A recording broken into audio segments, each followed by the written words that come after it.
लोग कहते हैं मंगल दोष है तो जिंदगी में प्रॉब्लम फिक्स है। मतलब ब्रह्मांड में इतना काम था मंगल के पास, ग्रहों की रोटेशन, कक्षा, अंतरिक्षीय शांति। लेकिन नहीं, उसने तय किया कि तुम्हारी शादी और करियर भी वही खराब करेगा। सोचो जरा, एक पूरा ग्रह बैठा है 225 मिलियन किलोमीटर दूर और उसकी सबसे बड़ी चिंता है कि रवि बाबू की लड़की का रिश्ता क्यों टूट गया। पर ये मानने वाले इंसान हैं और इंसानों को बहाने चाहिए। मंगल दोष उन बहानों की लिस्ट में टॉप पर है। अब बात यह नहीं कि मंगल दोष सच है या झूठ, बात यह है कि ये ड्रामा क्यों इतना बड़ा हो गया कि लोग दिन रात डर में जीते हैं। तो आज ये पूरा किस्सा खोलते हैं। सबसे पहले समझो, मंगल दोष आखिर होता क्या है। ज्योतिष कहता है कि अगर तुम्हारे जन्म के समय मंगल तुम्हारी कुंडली के फर्स्ट, फोर्थ, सेवंथ, एथ या 12th भाव में बैठा हो तो मंगल दोष माना जाता है। कुछ लोग इसमें सेकंड भाव भी जोड़ते हैं और फिर लोगों का दिमाग बंद हो जाता है, बस एक टैग लग जाता है, तुम मंगली हो। ये टैग ऐसा है जैसे स्कूल में कोई तुम्हें एक नाम दे दे और पूरी जिंदगी सब उसी से बुलाते रहें। फर्क इतना है कि यहां ये नाम तुम्हारे रिश्तों, करियर, यहां तक कि आत्मविश्वास को भी खा जाता है। अब ये भाव क्यों चुने गए? क्योंकि ये भाव रिलेशनशिप, घर गृहस्थी, पार्टनरशिप और सुख सुविधा से जुड़े हैं। ज्योतिष कहता है कि मंगल ऊर्जा और गुस्से का ग्रह है, जहां बैठता है वहां गर्मी ला देता है। अगर ये शादी वाले घर में बैठ गया तो माना जाता है कि रिश्तों में झगड़े होंगे। अगर चौथे भाव में बैठ गया तो घर में अशांति। 12वें में बैठा तो खर्च, मानसिक तनाव। लेकिन असली सवाल यह है, क्या मंगल दोष वाले लोग वाकई ज्यादा परेशान रहते हैं? और अगर हां तो क्यों? मंगल आकर तुम्हारे कान में गाली देता है क्या? नहीं।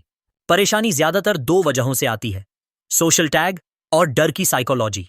सोचो, जैसे ही पता चला कि तुम मंगली हो, घर वाले, रिश्तेदार, ज्योतिषी सब तुम्हें ऐसे देखने लगते हैं जैसे तुम्हारे माथे पर खतरा लिखा हो।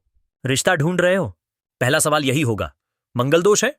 और अगर है तो शादी में देरी होगी, झगड़े होंगे, तलाक होगा, जान का खतरा होगा। वाह, इतनी नफरत तो मंगल ने भी तुम्हारे लिए नहीं सोची होगी। और यह डर सिर्फ घर वालों का नहीं, तुम्हारे दिमाग में भी घुस जाता है। तुम सोचने लगते हो कि मेरी शादी में जरूर दिक्कत होगी, मेरी लाइफ खराब होगी, और फिर दिमाग वही पैटर्न ढूंढता है। छोटी सी बहस भी लगेगी, देखा ज्योतिषी सही था। ये कहते हैं कॉन्फर्मेशन बायस। तुम्हारा दिमाग वही देखता है जो उसे प्रोग्राम कर दिया गया है। असल में मंगल दोष एक तकनीकी स्थिति है, मगर इसका असर कितना होगा ये बाकी ग्रहों पर डिपेंड करता है। मान लो मंगल 7वें भाव में है, पर साथ में गुरु की दृष्टि है, शुक्र मजबूत है, चंद्र स्थिर है, तो ये मंगल ऊर्जा का सोर्स बन जाएगा। ऐसा आदमी या औरत रिलेशनशिप में पैशन लाएगा, फाइटर होगा। पर अगर मंगल के साथ राहु शनि का कॉम्बो है, चंद्र कमजोर है और लग्नेश ढीला है, तब टकराव होगा। पर कौन इतना डीप देखता है? लोगों को तो लेबल चाहिए। मंगल को अगर तुम दिशा दो तो यह सबसे बड़ा पॉजिटिव फैक्टर बन सकता है। यह ग्रह एक्शन, डिसिप्लिन और डिटर्मिनेशन का है। इसे तुम जिम में लगाओ, स्पोर्ट्स में लगाओ, करियर में लगाओ। लेकिन अगर यह ऊर्जा खाली पड़ी रही तो यह गुस्से, झगड़े और ईगो में निकलेगी। और यही दिक्कत है ज्यादातर मंगल दोष वालों की। अब दूसरा कारण, रिलेशनशिप स्किल्स की कमी। देखो, ग्रह चाहे कुछ भी हो, रिलेशनशिप आज के जमाने में तभी चलते हैं जब दोनों को कम्युनिकेशन आता हो। लेकिन क्या होता है, लोग लड़ाई होने पर बोलते हैं कुंडली खराब थी। भाई, तुमसे किसी ने रिलेशनशिप मैनेजमेंट सीखा है क्या? नहीं। गुस्सा आया, झगड़ा किया, रिश्ता टूटा और फिर दोष मंगल का। मंगल वहीं बैठा सोच रहा होगा, भाई मैंने क्या किया? मैंने तो सिर्फ तुम्हें एनर्जी दी थी। अब बात करते हैं ज्योतिष इंडस्ट्री और शादी बाजार की। डर सबसे बड़ा बिजनेस है। लोगों को यह डर बेचो कि अगर उपाय नहीं किए तो जिंदगी बर्बाद। फिर शुरू होता है रेमेडी पैकेज। रत्न पहन लो, हवन कर लो, कुंभ विवाह कर लो, सबकी फीस फिक्स। किसी ने यह नहीं कहा कि भाई एंगर मैनेजमेंट क्लास ज्वाइन करो, रिलेशनशिप वर्कशॉप करो, जिम ज्वाइन करो, क्योंकि यह सब मेहनत मांगता है और ज्यादातर लोग मेहनत से भागते हैं। उन्हें चाहिए शॉर्टकट। मंगल को खुश करना है, एक पत्थर पहन लो। यह इंसान की फेवरेट फिलॉसफी है, समस्या का त्वरित समाधान। अब कुछ मिथक भी क्लियर कर दो। पहला मिथक, मंगली से शादी मत करो वरना पति या पत्नी मर जाएंगे।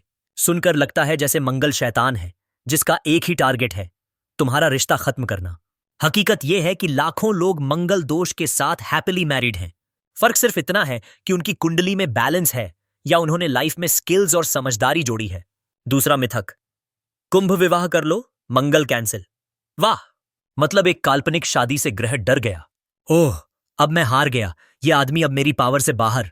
ग्रह इतने भोले नहीं होते भाई। ये सारे उपाय सिंबलिक होते हैं ताकि दिमाग को भरोसा मिले, लेकिन लोग इसे गारंटी कार्ड बना लेते हैं और जब गारंटी फेल होती है तो फिर दूसरा उपाय ढूंढते हैं। तीसरा मिथक, रत्न पहन लो मंगल सेठ।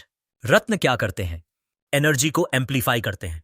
अगर तुम्हारा मंगल पहले से उग्र है और तुमने बिना गाइडेंस के मूंगा पहन लिया तो तुम्हारा गुस्सा और बढ़ सकता है। फिर तुम कहोगे उपाय भी फेल। असल में तुम्हारा चयन ही गलत था।